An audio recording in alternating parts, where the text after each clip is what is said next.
ಇತ್ತ ಹಾವೇರಿ ಜಿಲ್ಲೆಯಲ್ಲಿ ಕಳೆದ 6 ತಿಂಗಳಿಂದ ರೇಷನ್ ಪಡೆಯದ 6429 BPL ಕಾರ್ಡನ್ನು ರದ್ದು ಮಾಡಲಾಗಿದೆ.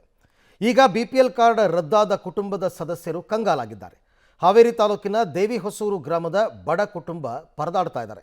4 ಸದಸ್ಯರನ್ನು ಒಳಗೊಂಡ ಕುಟುಂಬ ಕಳೆದ ತಿಂಗಳಿಂದ ರೇಷನ್ ಸಿಗದೆ ಕಂಗಾಲಾಗಿದ್ದಾರೆ. ಸರ್ಕಾರದ ಗ್ಯಾರಂಟಿ ಯೋಜನೆಯಾದ ಗೃಹಲಕ್ಷ್ಮಿ ಹಣವನ್ನು ಪಡಿತಾ ಇದ್ದೀವಿ, ರೇಷನ್ ಪಡೆದಿಲ್ಲ ಎಂಬ ಕಾರಣಕ್ಕೆ ಕಾರ್ಡನ್ನು ರದ್ದು ಮಾಡಿದ್ದಾರೆ ಅಂತ ಆರೋಪ ಮಾಡ್ತಾ ಇದ್ದಾರೆ.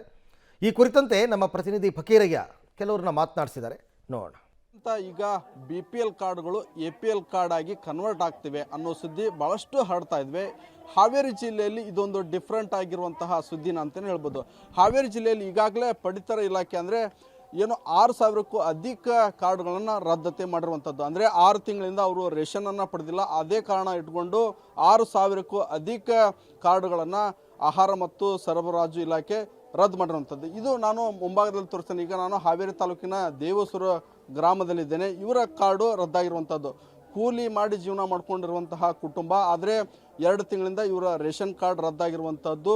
ಕೂಲಿ ನಾಲಿ ಜೀವನ ಮಾಡುವಂತಹ ಕುಟುಂಬ. ಅವರ ಪತಿಗೂ ಕೂಡ ಅನಾರೋಗ್ಯದಿಂದ ಬಳಲ್ತಾ ಇದ್ದಾರೆ. ಅವ್ರಿಗೂ ಕೂಡ ಏನು BPL ಕಾರ್ಡು ಹಾಸ್ಪಿಟ್ಲಿಗೆ ಭಾಳಷ್ಟು ಅನುಕೂಲ ಆಗಿತ್ತು. ಮಗಳಿಗೂ ಕೂಡ ಮೊನ್ನೆ ಜ್ವರ ಬಂದಿತ್ತು.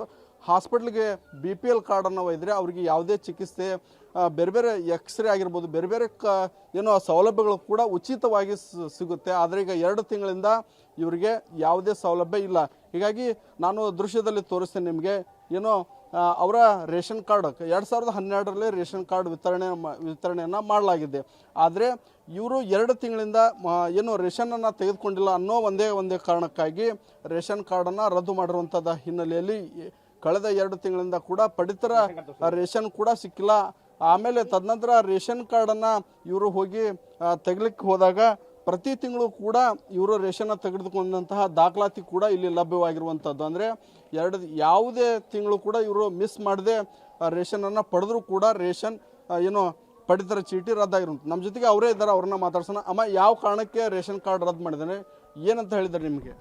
ಅವರು ರೇಷನ್ ತೊಗೊಳಕ್ಕೆ ಹೋದ್ರಿ, ನೀವು ತಿಂಗಳ ತೊಗೊಂಡಿಲ್ಲ ಅಂತ ಹೇಳಿದ್ರು. ಹಾಗಾಗಿ ನಾವು ತಿಂಗಳ ತೊಗೊಂಡಿದ್ದೀವಿ ಅಂತೇಳಿ ಪೇಪರ್ ತೋರಿಸಿದ್ರು. ಇಲ್ಲ, ನೀವು ತಿಂಗಳ ತೊಗೊಂಡಿಲ್ಲ, ಹಾಗಾಗಿ ರೇಷನ್ ಕಾರ್ಡ್ ಬಂದಾಗಿದೆ ಅಂತ ಹೇಳಿ ವಾಪಸ್ ಕಳಿಸಿದ್ರು. BPL ಕಾರ್ಡ್ ನಿಮ್ಗೆ ಯಾವ್ದಕ್ಕೆ ಯೂಸ್ ಆಗ್ತಿತ್ತು? ಆಸ್ಪತ್ರೆಗೆ, ಮಗಳಿಗೆ ಆಸ್ಪತ್ರೆಗೆ ಹೋಗಿದ್ವಿ. ಆಸ್ಪತ್ರೆಗೆ ಅನುಕೂಲ ಆಗಿತ್ತು. ನನ್ನ ಗಂಡನಿಗೆ ಆರಾಮಿಲ್ಲ, ಅವರು ಮಾನಸಿಕ ತಜ್ಞದವರು, ಅವ್ರಿಗೂ ದವಾಖಾನೆ ಬೇಕಾಗಿತ್ತು, ಅದಕ್ಕೂ ಬಂದಾಗಿದೆ ಅಂತ ಹೇಳಿ ಕಳಿಸಿದ್ರು. ಈಗೆಲ್ಲ ಕಚೇರಿ ಎಲ್ಲ ಅಲ್ಲಿ ಆಗ್ತಿದ್ರು. ಹೋಗಿದೀವ್ರಿ ನಾವು ದವಾಖಾನಿಗೆ ಹೋಗಿದ್ವಿ. ತಾಲೂಕು ಕಚೇರಿ ಹೋಗಿ ಕೇಳಿ ಬಂದ್ರೆ ಇಲ್ಲ, ಚಾಲು ಆಗತ್ತೆ ಅಂತಾರೆ. ಅವ್ರು 3 ತಿಂಗಳ ಆತು ಬಂದಾಗಿ ನಮ್ಗೆ ಯಾವ್ದು ಅನುಕೂಲನೇ ಇಲ್ಲ, ಬಂದಾಗ್ಬಿಟ್ಟಿದೆ ರೇಷನ್ ಕಾರ್ಡ್.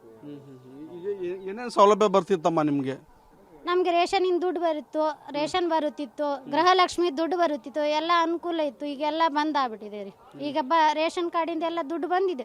ರೇಷನ್ ಕೊಡ್ತಾ ಇಲ್ಲ, ಅವಾಗಿಂದ ಬಂದಾಗ್ಬಿಟ್ಟಿದೆ ರೀ ಎಲ್ಲ. ಏನ್ ಕೆಲಸ ಮಾಡ್ತೀರಮ್ಮ? ಟೈಲರಿಂಗ್ ಕೆಲಸ ಮಾಡ್ತಾ ಇದ್ರಿ, ಕೂಲಿ. ಹೌದು, ಇದ್ರ ಮೇಲೆ ನಮ್ದು ಉಪಜೀವನ ರೀ. ಇದಿಷ್ಟು ಅವಳ ಕುಟುಂಬ ಸದಸ್ಯ. ಅಂದ್ರೆ ಮನೆಯಲ್ಲಿ ಪತಿ ಕೂಡ ಅನಾರೋಗ್ಯದಿಂದ ಬಳಲ್ತಿದ್ರೆ ಅವರು ಕೂಡ BPL ಕಾರ್ಡ್ ಬಹಳಷ್ಟು ಅನುಕೂಲ ಆಗ್ತಿತ್ತು. ಆದರೆ ಈಗ 2 ತಿಂಗಳಿಂದ BPL ಕಾರ್ಡ್ ರದ್ದಾಗಿರೋ ಹಿನ್ನೆಲೆಯಲ್ಲಿ ನಾವು ಒಂದು ರೀತಿ ಪರದಾಡುವಂತಹ ಪರಿಸ್ಥಿತಿ ನಿರ್ಮಾಣವಾಗಿದೆ ಅನ್ನೋ ಅಳಲನ್ನ ಬಡ ಕುಟುಂಬ ತೋಡ್ಕೊಳ್ಳಿರುವಂಥದ್ದು. ಕ್ಯಾಮರಾಮನ್ ನಾಗರಾಜ್ ಜೊತೆ ಫಕೀರಯ್ಯ, ಪಬ್ಲಿಕ್ ಟಿವಿ, ಹಾವೇರಿ.